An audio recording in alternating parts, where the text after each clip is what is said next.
બનાસકાંઠા જિલ્લાના દાંતીવાડા તાલુકાના પાથાવાડા ખાતે આવેલ તિરુપતિ બાલાજી માધ્યમિક અને ઉચ્ચ માધ્યમિક શાળામાં ગતરોજ સરકારના ધારાધોરણ કરતાં વધુ ફી લેવા બાબતે એક જાગૃત નાગરિક દ્વારા ફરિયાદ થતાં સફળ એસીબીની ટ્રેપ થઈ હતી, પરંતુ આ બાબતને લઈને ગ્રામજનો દ્વારા સખત વિરોધ દર્શાવવામાં આવી રહ્યો છે।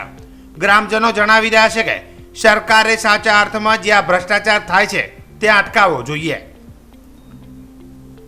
દાંતીવાડા તાલુકાના પાથાવાડા ખાતે અંતરિયાળ વિસ્તારમાં આવેલી આ શૈક્ષણિક સંસ્થા અમારા વિસ્તાર માટે ગૌરવપૂર્ણ સમાન સંસ્થા છે।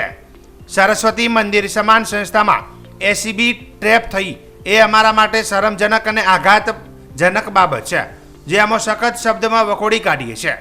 આ શૈક્ષણિક સંસ્થામાંથી ભૂતપૂર્વ વિદ્યાર્થીઓ પણ સારું શિક્ષણ મેળવીને ઉચ્ચ કક્ષાએ નોકરીઓ તેમજ વેપાર ક્ષેત્રે સારી નામના મેળવીને સંસ્થા તેમજ ગામનું ગૌરવ વધારેલ છે, ત્યારે કોઈના બદ ઈરાદે સંસ્થાને બદનામ કરવાનું માત્ર ષડયંત્ર રચ્યું છે, જે નિંદનીય બાબત છે।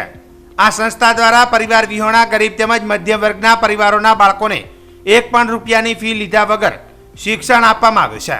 વધુમાં ગ્રામજનો જણાવી રહ્યા છે કે આ સંસ્થાને સાચો અને સચોટ ન્યાય અપાવો અમો ગ્રામજનો કાયદાકીય રીતે તેમજ ગાંધી ચિંધ્યા માર્ગે પણ લડત આપવા સંસ્થાની સાથે છીએ, તેમ મીડિયાના માધ્યમથી જણાવવામાં આવ્યું હતું। ગઈકાલે જે પાથાવાડા શિક્ષણ સમિતિમાં જે એસીબી થી એ તદ્દન ખોટી અને આવકજનક છે। આ સંસ્થા અમારા વિસ્તારમાં સર્વશ્રેષ્ઠ સંસ્થા છે, જે ગરીબ વર્ગ અને મધ્યમ વર્ગને ફરી વખતમાં શિક્ષણ પૂરું પાડે છે। જે આ ઘટના બની એ તદ્દન ખોટી ઘટના છે અને અમે આ સંસ્થાની સાથે છીએ। અમારા વિસ્તારના તમામ વડીલો આ સંસ્થાની સાથે છે। જો આનું નિરાકરણ નહીં આવે તો અમે આગળની લડાઈ સંસ્થાની સાથે લડીશું। આપનું નામ? મારું નામ કાળુસિંહ રાજપૂત, કરણીસરના અધ્યક્ષ, બનાસકાંઠા। પાથાવાડા ખાતે શિક્ષણ સંસ્થામાં જે એસીબી ટ્રેપ થઈ તે ખૂબ જ નિંદનીય અને શરમજનક બાબત છે। ખરેખર ભ્રષ્ટાચાર ત્યાં થતો હોય ત્યાં રોકવાની જરૂર છે। ખોટી રીતે કાવતરા કરીને આવી રીતે કોઈ સાચા અર્થમાં સેવા કરતી સંસ્થાને બદનામ કરવાની જરૂર નથી। આ સંસ્થા એક સારી અને ઉમદા એવી કામગીરી કરે છે। સંસ્થા ગામમાં ખરેખર શિક્ષણ ક્ષેત્રે ખૂબ જ સારી કામગીરી કરે છે। આવી કોઈ વધારાની ફી સંસ્થા દ્વારા લેવામાં આવતી નથી।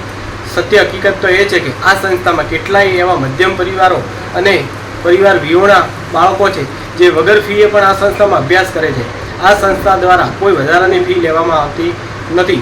આ સંસ્થામાં કેટલાય લોકો ભણી ગણીને સારી એવી નોકરી લીધેલ છે તેમજ સારા વ્યવસાય અને ધંધામાં પણ આગળ વધેલ છે।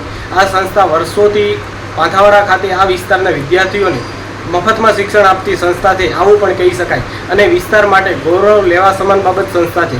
ખરેખર સાચા અર્થમાં સેવા કરતી આ સંસ્થા છે। આ સંસ્થાને ખોટી રીતે કાવતરા કરીને બદનામ કરવાના ઈરાદા સાથે આ એસીબી ટ્રેપ કરવામાં આવેલ છે, જે અમે આખું ગામ સખત શબ્દોમાં વખોડી કાઢીએ છીએ અને અમારા માટે શરમજનક બાબત છે। અમો સાચા અર્થમાં સંસ્થાની સાથે છીએ અને જરૂર પડશે તો અમે ન્યાય માટે સંસ્થાને ખભેથી ખભો મિલાવીને જ્યાં જરૂર પડશે ત્યાં ગાંધી ચિંધ્યા માર્ગે તેમજ કાયદાકીય રીતે લડતમાં પણ ભાગીદાર રહીશું।